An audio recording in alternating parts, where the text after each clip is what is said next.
now, and then the stream takes about 20 seconds once Anisha actually goes on the live stream button once it gets started. Are we, sorry, Paula, are you sharing that home screen slide for me to talk over or no? Let's just not share any slides just to make it easier. Let's just start with Katherine and start with you. Okay. Does that make sense? It's just easier that way. All right, I'm going to go live on Facebook now. Everyone can just go on mute and close their video to prevent any of the lagging while we go live stream. Thank you. All right, I'm not seeing it happen. Why don't I have permission to live stream? I think there's an issue with the... What does it pop up when it says? It says you do not have permission to live stream. Can I switch accounts to the... Are you on the CLF account? I was on the staff member account. Let me try this. 2 seconds. Sorry, technical difficulties that we are going to fix. It's still giving me CLF staff member account. Like when you log in? I tried to switch to the... To the CLF main page? Oh. Hold on. Yeah. I think I streamed it to the... I didn't stream it to the CLF main. Yep, looks good. The live stream's on. Is it? Yep, on our end here. And it's going to the CLF main page? Yep, we're good. Okay.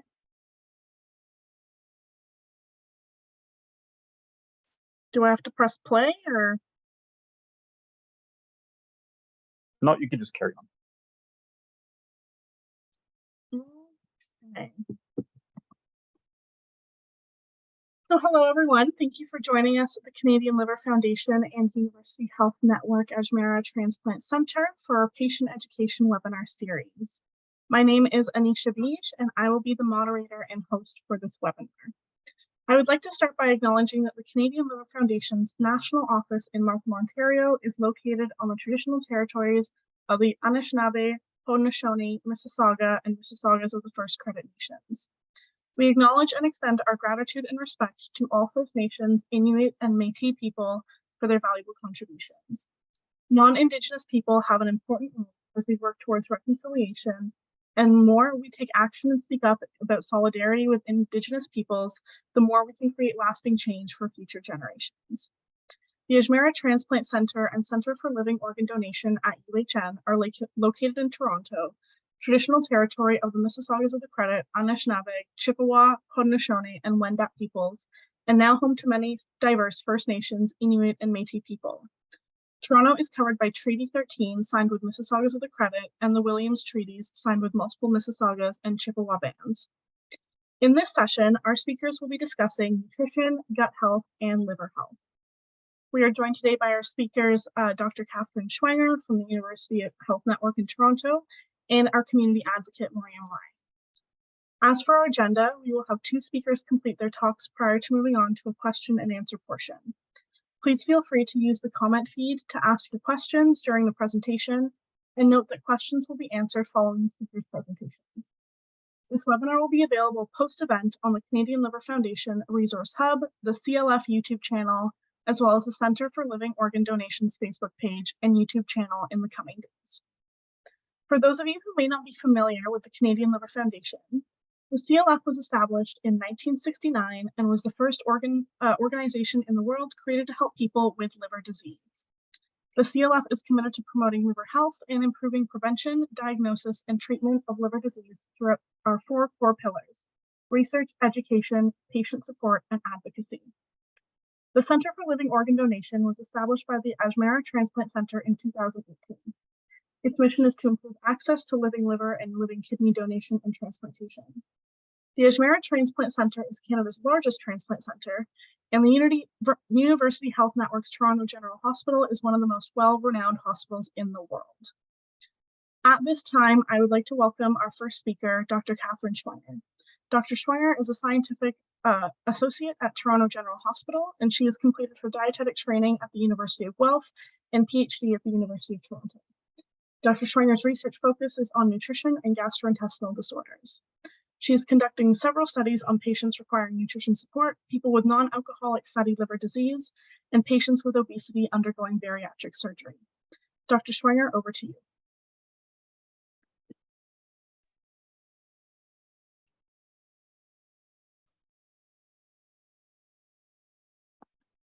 Thank you very much for that introduction. And I would like to just dive into my talk, which is focusing on gut health, nutrition, and liver disease. So just a brief outline of what I'll be covering today is that I'll be going over generally the background of liver disease and gut microbiome, and discussing what the gut microbiome is, how it's formed, and dysbiosis or unbalanced microbiome, and how that relates to liver disease. And really going into that relationship between liver disease and gut microbiome. And then I'm going to really focus on how we can modify the microbiome, and specifically focusing on the Mediterranean diet. So as we know, liver diseases form a major worldwide burden. Recently, disturbances in the gut microbiome, known as dysbiosis or an unbalanced microbiome, have been associated with a wide range of liver disorders. Emerging evidence supports the bidirectional relationship between the gut microbiome and the liver, which results from the liver receiving about 75% of its blood supply from the intestines via the portal vein, and the liver releasing bile acids into the biliary tract.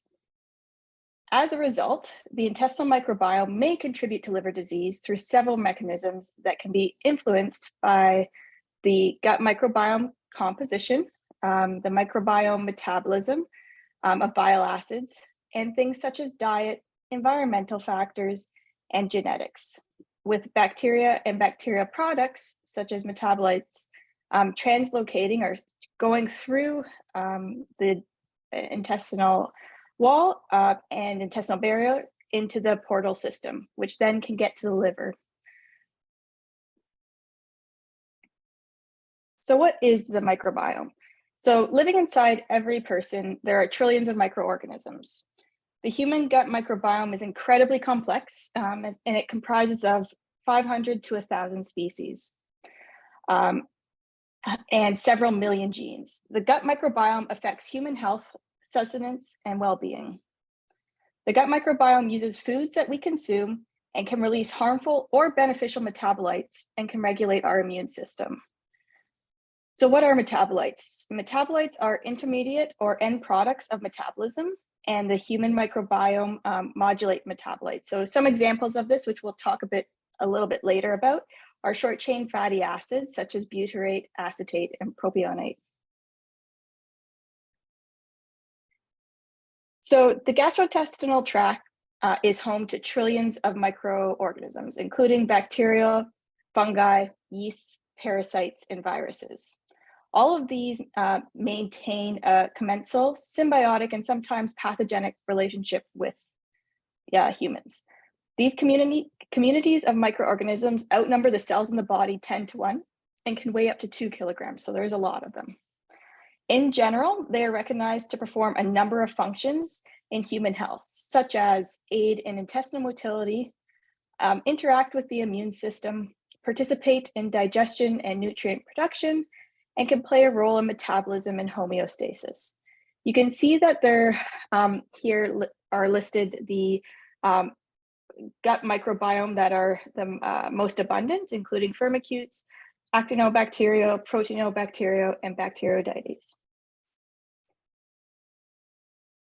So what influences the gut microbiome? The characteristics of the gut microbiome are influenced by a number of factors, starting at birth with the type of delivery, whether it be C-section or parvaginum, as well as early feeding patterns, such as breastfeeding versus formula. Human genetics also play a role, as does geographical location of where you're born. And stress across the lifespan may be viewed as a threat to the diversity of the gut microbiome. A westernized diet is also thought to compromise the integrity of the gut microbiome. However, exercise might promote the stability of a healthy microbiome. We've also seen that aging is associated with a decrease in diversity, and there are many diseases, such as liver disease, that might also be related to this narrowing or reduction in the diversity of the microbiome. So overall, what we're seeing is that the microbiome is actually really a double-edged sword. The gut microbiome can contribute to both health and disease. It can be beneficial, such as inhibit the pathogen growth, convert prodrugs to active drugs, degrade polysaccharides of plant origins, produce folate and vitamin K, produce beneficial short-chain fatty acids, stimulate and modulate the immune system, regulate body fat storage, maintain that gut barrier function, and stimulate gut motility. But the gut bacteria can also be harmful and contribute to inflammation, sepsis, bowel motility problems, liver damage, and can produce carcinogens. Recently, disturbances in the gut microbiome called dysbiosis have been associated with multiple diseases, including the liver. So I've spoken about dysbiosis. So to make it more clear, microbiome dysbiosis is really an imbalance of the microbial species due to mainly a reduction in the diversity within certain bodily microbiomes. Beneficial bacteria are usually minimized, where other harmful bacteria increase in number. Dysbiosis, or this unbalanced microbiome, can be caused by many factors, such as genetic background, health status, such as infections and inflammation, lifestyle habits, or more importantly, environmental factors such as diet. So diets high in sugar and low in fiber, or xenobiotics, such as antibiotics, drugs, and food additives, as well as hygiene. Changes in the microbiome have been suspected in playing a role in liver disease through this gut-liver axis. So going back to what I previously mentioned, that 75% of the liver's blood supply comes from the intestine, from the portal vein. In a dysbiotic or unbalanced microbiome state, we actually see an increase in pathogens or dangerous or ungood bacteria translocating across the gut barrier, which increases intestinal inflammation and causes this sort of leaky gut. This allows for the translocation of potentially harmful metabolites to transfer from the gut into the portal circulation and ends up in the liver, which we see in liver disease. So overall, this is a complex slide, but what I want to show is that many studies have investigated the differences in the gut microbiome between healthy controls and those with liver disease. This image represents a summary of these studies. So the green arrows represent a decrease in what is known to be beneficial bacteria, whereas the red arrows represent an increase in harmful bacteria. There are unique similarities and differences between the types of liver disease, with the evolution of liver disease phenotype likely being driven by this unbalanced gut microbiome or dysbiosis, amplifying the inflammatory state, which leads to fibrosis in the liver and portal hypertension. So just to give you an example, some gut microbiomes, such as ruminococci, which you can see here, produces short-chain fatty acids that can reduce colonic inflammation. On the other hand, pathogenic gut microbiomes, such as bacteroidetes and enterobacteria, produce substrates such as endotoxins. The immune system recognizes these harmful substrates and and bacterial DNA, leading to the upregulation of inflammatory mediators, such as something called TNF-alpha. This inflammatory cascade has been linked with hepatic encephalopathy and is a promising target to alter disease phenotype. Furthermore, they've see these toll-like receptors that are expressed in the liver Kupffer cells, endothelial cells, stellate cells, and biliary epithelial cells, and hepatocytes. And activation of these cells which we've seen the bacteria do, can contribute to liver fibrosis. The gut microbiome also contributes to liver disease through several ways, including metabolites it produces, as well as some of its components. So for example, the gut microbiome can use dietary fibers that we consume to make short chain fatty acids. The most common of these being acetate, propionate, and butyrate. A reduction in these short chain fatty acids, such as butyrate, decreases the expression of these things called tight junction proteins that are on the intestinal epithelium, which then contributes to a leaky gut, which is linked to liver disease. So what can we do? There's ways that we can modify the gut microbiome in liver disease. And although an unbalanced or dysbiotic gut microbiome is related to liver disease, recent research has focused on how to modify it. There are both gut microbiome therapies and host-directed therapies. Majority of the research so far has investigated the impact of gut microbiome therapies, specifically dietary interventions, prebiotic, probiotic, and symbiotic introductions, and recently fecal microbiome transplant for liver disease. So this is an example of some of the microbiome modification therapies that I'm going to be focusing on. We have prebiotics, probiotics, symbiotics, fecal microbiome transplant, and diet. So prebiotics come from complex carbohydrates and form short chain fatty acids. They have been found to stimulate the growth of beneficial bacteria and include types such as inulin, fructooligosaccharides, and lactulose. Probiotics are living microorganisms that have antimicrobial effects and have been shown to enhance mucosal barrier integrity. There are many different types, with the most common being lactobacillus. Symbiotics are a combination of pre and probiotics and augment the activate and prolong the survival of potentially beneficial probiotics. Fecal microbiota transplants is a new form of introducing a healthy gut microbiome into the human gut. The introduction of healthy microbiome is done through different methods such as colonoscopy, enema, nasogastric and nasoduodenal tubes, or oral capsules. And finally, the diet has been shown to be a potential therapy for an unbalanced microbiome. The diet overall is the simplest and most effective approach to modulate the gut microbiome. So these are just a summary of the studies, what studies have found. So research of these therapies in specific liver diseases have been promising. This image provides a summary of key findings from these studies. To date, majority of the studies have been done in individuals with non-alcoholic fatty liver disease. Overall, these therapies are improving liver-related biomarkers and decreasing inflammation, which is contributing to a decrease in hospitalizations and in some cases mortality, resulting in an increased quality of life. The proposed mechanism is by increasing beneficial gut microbiome and thus improving gut microbiome diversity and decreases that dysbiosis, or it maintain a more balanced microbiome. To properly determine the best prebiotic, best strain and amount of probiotic and or combination for symbiotics based on disease type and stage is an important area that is being looked at, and many studies are underway.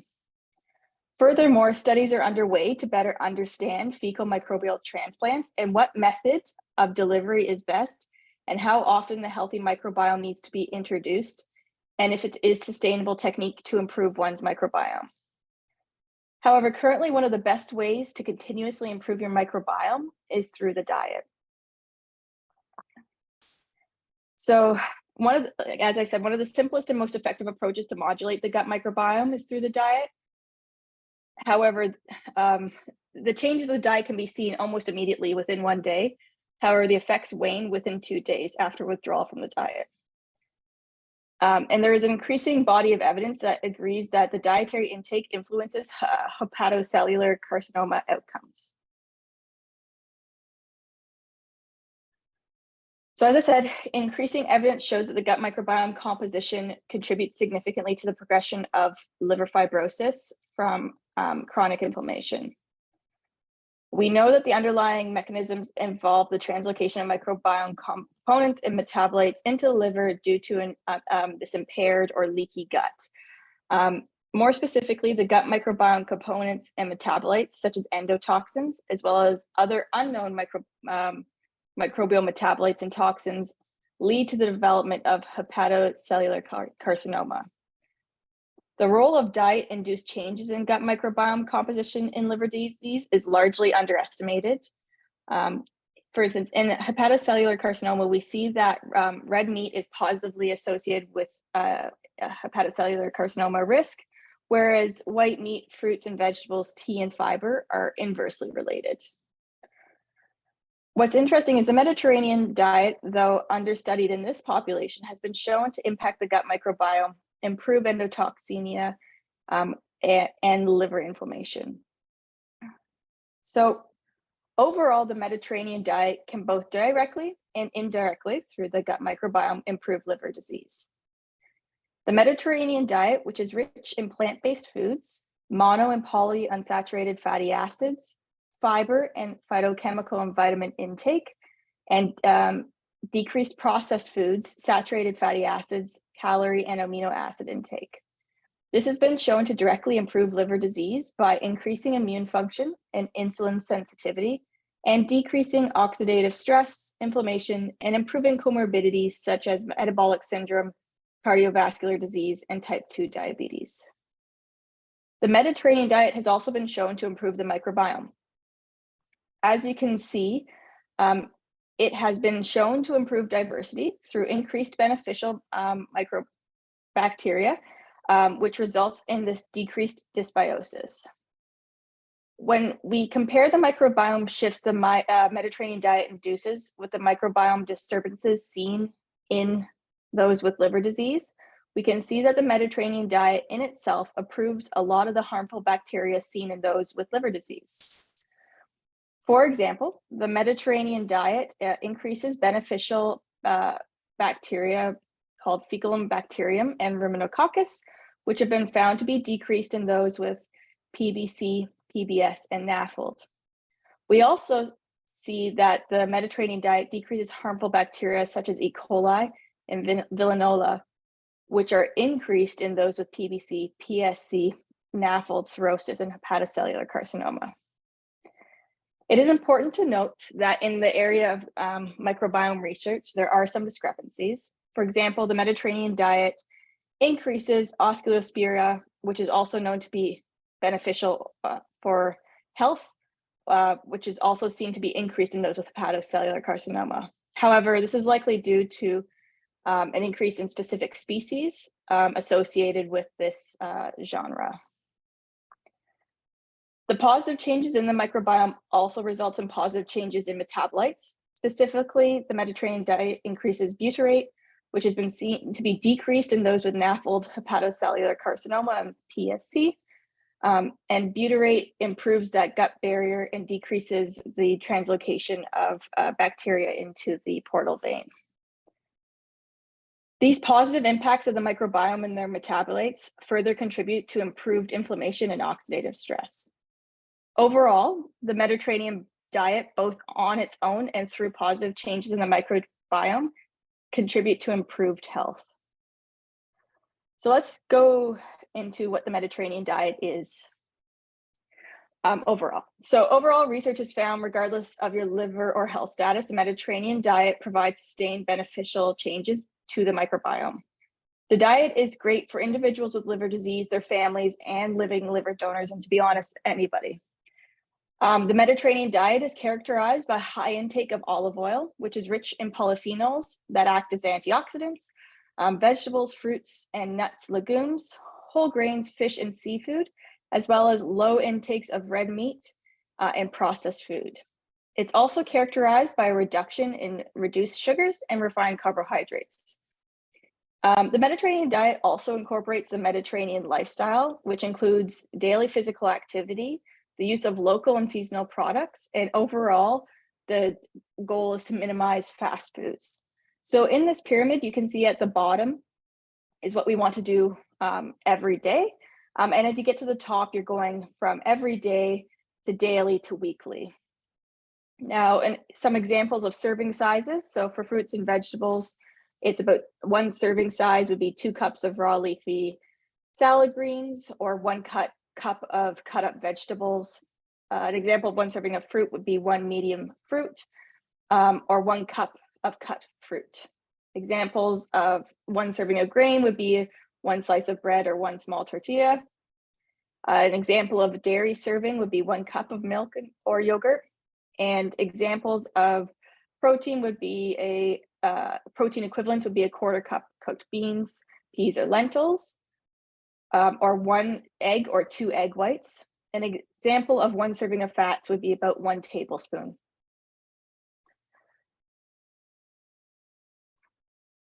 Now, when we compare to the North American diet, you can see that there are some things that we can easily switch out in our diet on a daily basis. So some examples of this are drinking water instead of juice and pops, making broth-based soups instead of cream-based soups, using olive oil instead of butter, always selecting the whole grain-based products instead of white breads or pastas, choosing unsalted nuts and seeds over salted or flavored, choosing lower fat dairy options. You want to favor fish and seafood and chicken over red and processed meats. And you want to have dried beans over canned. And overall, meals at home prepared from scratch are healthier than those prepared by restaurants or by other sources. So using a Mediterranean diet as a base, here are some examples of diets from around the world and equivalents that can be switched out. So for example, with grains, these can include couscous, wild rice, quinoa, or buckwheat. Just remember, if there's a whole grain option, it's the best to select that. Vegetables and tubers that are also great include yams, yucca, bamboo shoots, and bok choy. Nuts, seeds, and legumes can also include garbanzo beans, tempeh, and miso. Poultry and eggs include quail and guinea fowl. And dairy can include various milk alternatives. Just remember to always choose the low-fat option if it exists. And some other examples of this is queso fresco and ghee. One of the things I also want to bring up are some budget-friendly options for the different areas within the Mediterranean diet. So overall, you can select store brands such as President Choice or Great Value over some of the more global brands. I find that using local farmer markets are also a great place to find local foods at a lower price. Frozen fruit and vegetables are also another budget-friendly option. For fish and seafood, canned and frozen options are often less expensive than fresh. You can also eat meat, especially red meat, less often. And you can also buy in bulk if the option exists and purchase herbs and seeds, as well as herbs and spices, as well as nuts and seeds and legumes from bulk stores such as Bulk Farm. So on top of changing your diet, physical activity is another way you can positively change your microbiome. Overall, research has found that exercise can directly impact your microbiome. As you can see in this image, 30 to 60 minutes of aerobic exercise, such as walking, running, treadmill, biking, elliptical, and swimming, alone can increase the diversity of your microbiome and increase the beneficial bacteria. And then when you add resistance training, you can see further positive effects to the microbiome. So overall, what I want to show you in my presentation and explain to you is that by changing your diet and exercise, these are 2 great ways that you can control and improve your microbiome on a daily basis. So overall, changing your diet is a lifestyle change and involves everyone you live, eat with in this journey. I encourage you to discuss your dietary goals with your family, roommates, friends, and work together to plan meals. So on the slide are some great resources you can use to help with meal planning and to help guide you with that discussion about how to incorporate the Mediterranean diet into your lifestyle. And with that, I am done.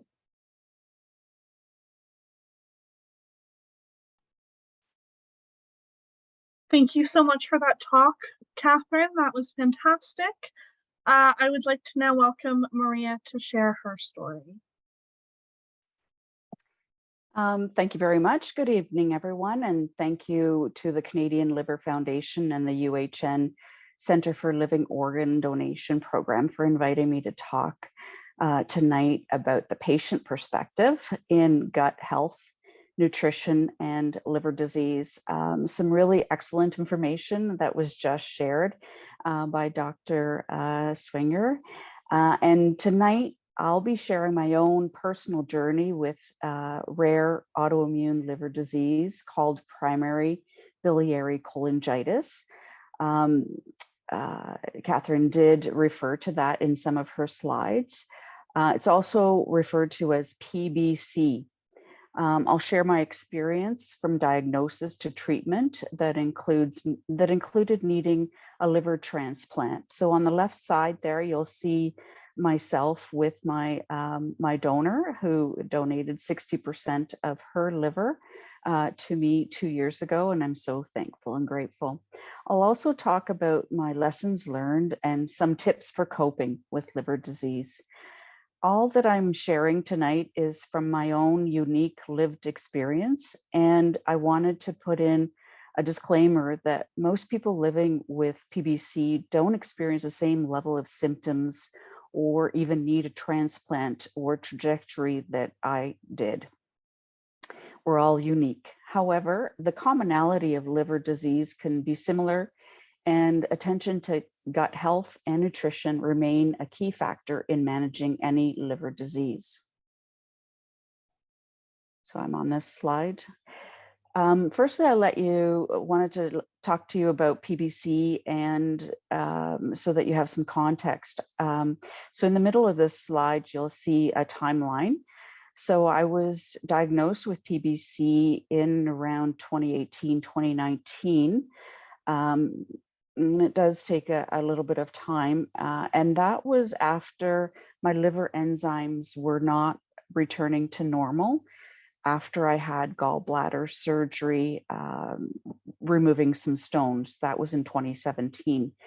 Other than that, I didn't experience any real symptoms except, my belly felt a little off a lot of the times, and my appetite seemed to be pretty low. This is important to know as you don't always know what's happening inside you, because symptoms can certainly take several years to see or feel. So it's important to help prioritize gut health and eating well, as we heard in the first part of the webinar, to maintain a healthy gut. There are several types of liver diseases out there, and my example is PBC. It's an autoimmune liver disease whereby the small bile ducts within the liver become inflamed. So over time, the liver can become scarred, and then fibrotic or fibrosis, and then infrequently, it can cause cirrhosis of the liver, which was my case. Causes are really not understood, possibly genetics and environmental factors. But a lot of research still has to go into PBC. Usually affects women 35 to 60 years old, and it seems to occur in 1 in 1,000 women. It does affect men, but to a much lesser degree. So my symptoms, so you can see on the left-hand side, the green box, were quite, that were common in the later stage of PBC that showed up, were extreme fatigue. I just couldn't get enough rest. Lots and lots of gastro issues, mostly diarrhea, severe itching, and this is very classic of PBC, of my hands and feet and legs and belly, basically all over. Brain fog, that's also referred to as hepatic encephalopathy. And that's really due to the liver not processing toxins that then affect your mental cognitive ability. I didn't have much of an appetite, taste, or smell, and I would eat a little and feel very full, lost a lot of weight, and in particular muscle mass and strength. Had some nosebleeds that ended up being esophageal and rectal varices, like varicose veins, that I had to get repaired. And then at end stage liver, I had severe ascites, which is an accumulation of fluid in the abdomen. You'll see coming up in a few slides, I'll show you a picture of what that looks like.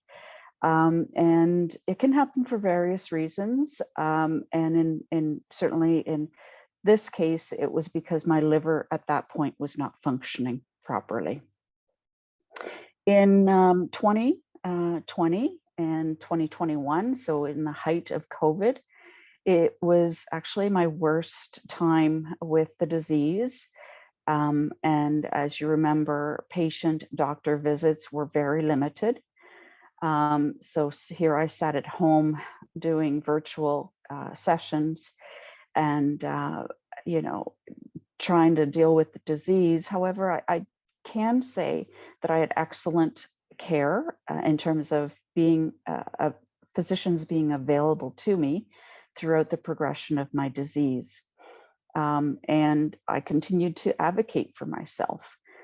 So I saw a gastroenterologist initially because of the sort of the gut issues I was having that was not normal. And then from there, a hepatologist. And then from there, a hepatologist in the liver clinic, who then provided some clinical support to help me manage the disease around diet. And diet in particular to keep the fluid in the abdomen at bay. So what I did there is I focused on eating what I could, but it had to be sort of nutritious and nourishing, highly dense nutrients. Much like Katherine had mentioned, it was high in protein, lean meats like fish and beans, very, very low in sodium because that's a problem in balancing the fluids in the abdomen, high in vitamins and minerals, and in my case, vitamin D and calcium. In terms of treatment, so moving down to the blue box, knowing that there is no cure for PBC and only management because it's a progressive disease, I ended up requiring a liver transplant as my liver became cirrhotic. So it's now 2 years post-transplant. I took the time to heal and recover from surgery, and then I started restoring my strength, my physical and mental health. And now I feel a sense of renewal and enjoy sharing my story to help others in their own liver disease journey. Next slide. So this slide is just to show you on the left how my abdomen filled with fluid. And yes, it's pretty shocking, and it was extremely uncomfortable. Even when I was pregnant, I was not this big. I developed a painful hernia over my belly button. You can see that protruding, which I did have repaired pre-transplant. It popped again, and I had it repaired post or during transplant. I would go for weekly drains of my abdomen, and you can see the fluid in the bag on the right, and that's what was draining. I usually had 2 of those bags completely full by the end of the morning. And typically it was about 10 liters that were removed, and that's pretty much the max that they do per person, or at least on me, because they don't really want to, you know, completely drain your body and have you go into, you know, distress, which really equated to about 20 pounds coming off of my body. So I often called it relief in a bag. So the middle picture is me post-transplant 24 hours after surgery and looking groggy. Next slide. Next, I wanted to talk about lessons I've learned throughout my journey with liver disease. What I think that's really important to overall wellness, and in particular liver function, is getting proper nutrients. I had lost so much weight and body mass that I was just eating for the sake of eating, but really it wasn't sustaining me. I had no cravings. I didn't feel like anything. I just felt like sleeping, to be honest, and so fatigued. I constantly was searching for information on sources from Google, Facebook, diets to boost my immunity, liver detox strategies, listening to what others had to say. And, you know, everybody likes to give advice on what to eat. The lesson here is that it's important to access credible information from trusted sources, you know, like dietitians, your doctors, your physicians, your health care providers, key organizations that are credible, that deal with gut health and liver disease in particular. So, you know, I would leave it to the professionals to help you. Always follow up with your doctor or specialists. Make sure you keep good records for yourself of your tests, your procedures, and ask lots of questions if you don't understand for clarification. So the more you know about your health, and if you have liver disease, the better you are equipped to manage your health. So I had lots and lots of notes and copies of my records because there were so many physicians involved that I had to retell my story. So I needed to know it well. I tracked and logged all of my hydration, water, and food that I ate in terms of grams of protein and sodium. You can see on the left-hand side there, that was my log.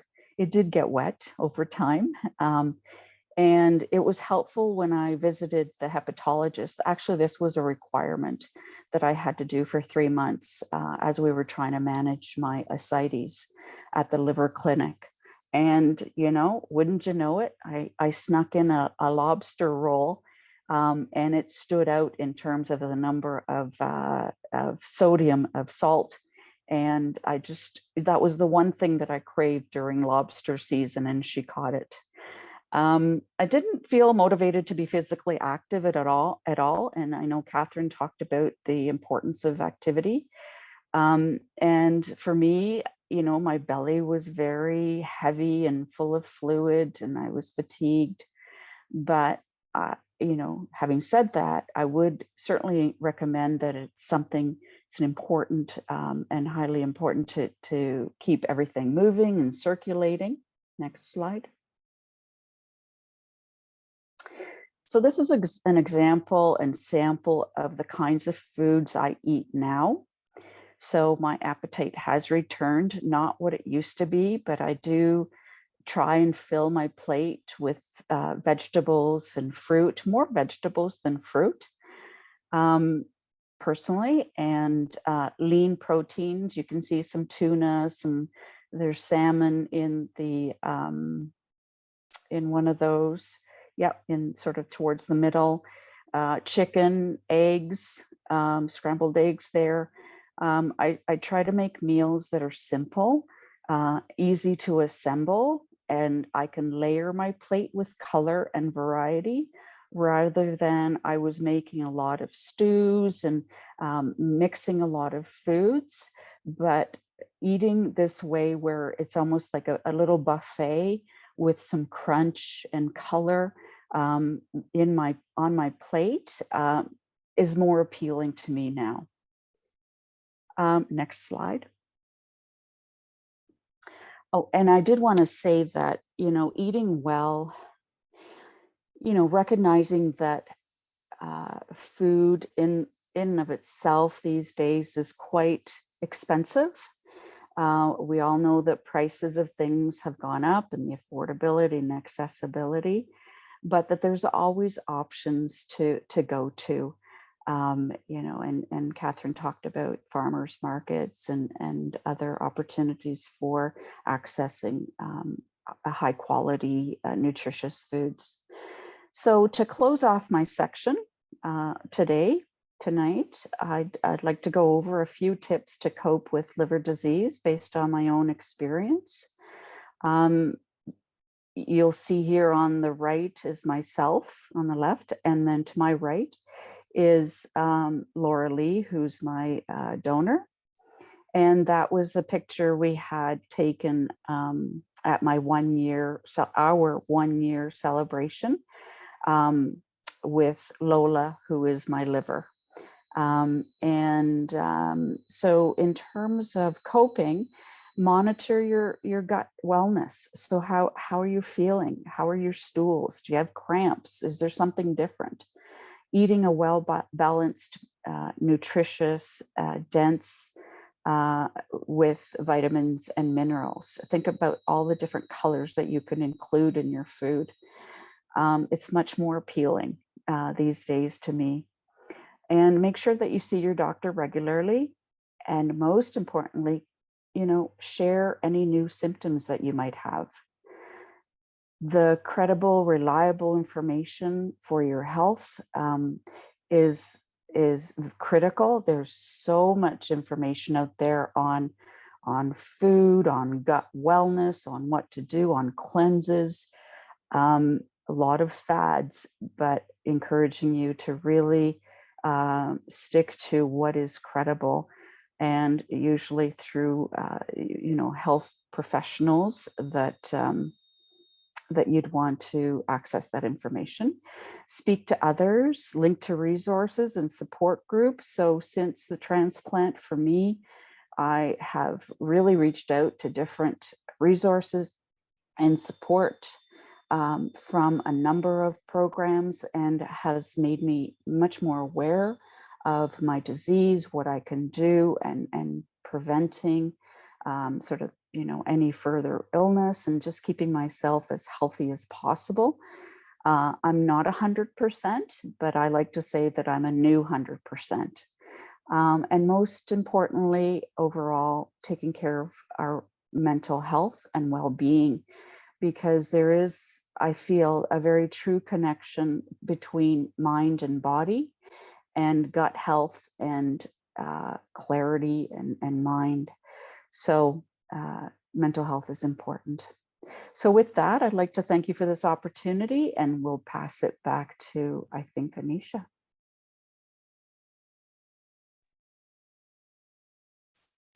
Thank you so much, Maria. That was very moving and very insightful.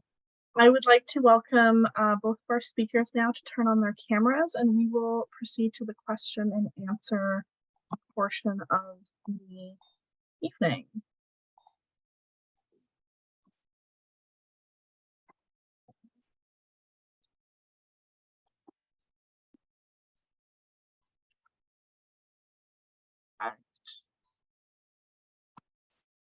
So we have a couple of questions. The first one for Dr. Schwenger, for Katherine. What about keto? Does that help my liver? So from a microbiome perspective, and from what I've read, the ketogenic diet, unless you are told that by your clinical team, is actually not great for your gut health and overall. There are changes that studies have actually seen. So for instance, the ketogenic diet, when we look at the microbiome, we see that there's an actual increase in E. coli. And an increase, so when you take the ketogenic diet, it increases your E. coli, which you also have an increase in E. coli if you have non-alcoholic fatty liver disease, PBC, TSC, and even hepatocellular carcinoma. And they also see that the ketogenic decreases some beneficial bacteria, such as bifidobacterium. And that's really because you're eliminating a lot of the complex carbohydrates and grains that we talked about. And that's just a really important part of your diet, especially for gut health and integrity, because when you eat complex carbohydrates and whole grains, it helps feed the beneficial bacteria, such as butyrate, that helps make your gut less leaky at the end of the day. So overall, unless it is recommended to you for a specific medical reason, I do not endorse the ketogenic diet for that reason. Okay, good to know. Another one actually for you, Katherine. What about diet sodas instead of regular? That one's a tricky question because there's more research coming out. I always say water first, but if you want to treat yourself, one diet soda over regular would probably be better, just in terms of calories and everything like that. But overall, I would still suggest water flavored with fruits and stuff like that.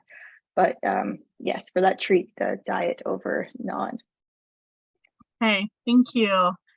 Question for Maria. How did you handle your fatigue and how did you build your strength back up after your transplant? So how I handled my fatigue was not always very well. I slept a lot, to be honest. I tried to make things easier for me to prep when I could. If I had like a burst of energy after a long night of sleep or interrupted sleep, I'd do what I needed to do first and then rest for a couple of hours. So it was like do a little and then sleep a lot and then get myself up. It was a lot of mental work as well to talk to my body to say, get up now. So it is a very challenging thing to do. In terms of building my strength, I started walking as I could, which was not a lot.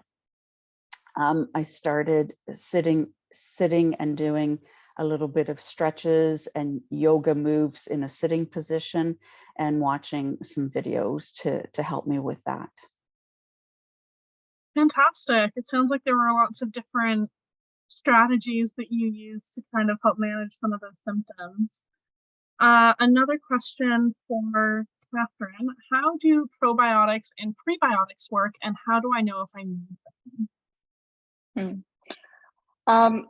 So that's tough. I'd say overall in terms of need, if you're eating a well-balanced diet, there's generally not a need to incorporate prebiotics or probiotics. There are specific cases where, you know, if you're on antibiotics for a long period of time, some people would recommend supplementing that with probiotics. Prebiotics work, so it essentially works by feeding good bacteria and helping bacteria grow within the gut. And probiotics work by introducing bacteria that you may or may not have into your gut ecosystem. And I like to think that they work best when they're together too. So prebiotics sort of a fiber, so and it helps breed the good bacteria. So the probiotic can feed off of the prebiotic, and that's why I think symbiotics are very interesting because and there's more coming out, but in tandem, I think that they're best. And yeah, so one is the introduction of the live bacteria, which is the probiotic, and the prebiotic is this fiber that your body can use to break down and create the short chain fatty acids and improve that gut integrity. Fantastic. Thank you. So having both is kind of helpful, it sounds like. All right. For Maria, what were some of your best strategies for managing all of your symptoms? I would say that keeping a log and tracking. So I did that for a number of months, and it was because I started to have brain fog. So I was every day sort of ran into each other. So I started just having a log of how I felt, what was I doing, how long did it last, where did I feel the symptom, was it, you know, that my bowels were off that day and how many times, very descriptive at times so that, you know, I could go into the physician or the hepatologist when I had my regular appointment and sort of say, over the last time that I've seen you, this is like what I've been experiencing, so that it you know, if someone says to you, what did you eat yesterday? It's hard to remember. What did you eat this morning? So, you know, what were your symptoms 3 weeks ago? Is it a difficult question to answer, especially when you're having bad days? So I would recommend keeping a journal. So I kept a log of my symptoms, when they appeared. Was it like morning, afternoon? I could sort of assess that. And as well, keeping a separate sort of track of all my appointments and tests and procedures, results. So I developed sort of like a thick binder of all about me and my liver disease, so that I too could help myself understand how progressive in the disease I was getting. Definitely. And kind of leading into that, do you recommend any good coping strategies for your mental health? Yeah, that's a good question. So I had a lot of difficulty pre-transplant, to be quite honest, because I had to go through an acceptance of where I was at, the diagnosis, what it meant. Was I going to be a candidate for transplant? What did that mean? That really was a scary thing for me. But once I got over that, here on the other side, it's magical. Like I would never have thought. I didn't know anybody that had a transplant. I didn't know anybody that had PBC early on. So I initially had thoughts of like really debilitating, what was my quality of life going to be like? I outreached to my work's EFP, EAP program, counseling, and just to try and hear my thoughts by talking to somebody, right? Speaking to your own family is different than speaking to, a credible stranger like a counselor. So that was helpful. And then post-transplant, and I should have done this before, but I just wasn't at that stage, is mindfulness activities. So I did do a 12-week program earlier this year that looked at being mindful, at practicing meditation, sleep, sort of sounds, and I guess that's meditation, but I was having some sleep issues, just relaxing and letting my thoughts of illness and how it's impacting me just sort of let go, right? So positive mind is a positive body and outlook. Great. Thank you so much for sharing that. One last question, I believe, for Katherine. Where do you kind of see liver disease and the microbiome research going? Very interesting. It's very interesting, and where my research is focused on. I think as we learn more about the gut microbiome and liver relationship, where we're heading is in the direction of how can we modify the gut microbiome to look at, first off, preventative strategies with the gut microbiome, but also how can we slow disease progression with modifying the microbiome. So that's actually where we're looking at next, is seeing if there are potentially specific metabolites that you can introduce that will actually help slow the progression of liver disease and as a potential therapy. But as more we learn about the relationship, the more complex it gets. So that's, I think, a fair bit off, but that's the direction we're headed, is looking at maybe modulating the microbiome for therapeutic options. Fantastic. Thank you so much. So with that final answer, that concludes our webinar for this evening. I would like to take this time to thank Dr. Katherine Schwenger and Maria Moret for their insight. And I would also like to thank our partners at the UHN Ajmera Transplant Centre and the Center for Living Organ Donation for helping with this webinar. As mentioned, this webinar will be available on the CLF Resource Hub and both CLF and UHN Facebook page and YouTube channel in the next few days. To learn more about liver disease or to find out more about the Canadian Liver Foundation, please visit our website at liver.ca and be sure to follow us on social media for all of the most up-to-date information and liver health tips.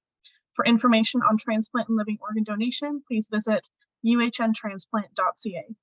Thank you all for attending, and until next time, take care.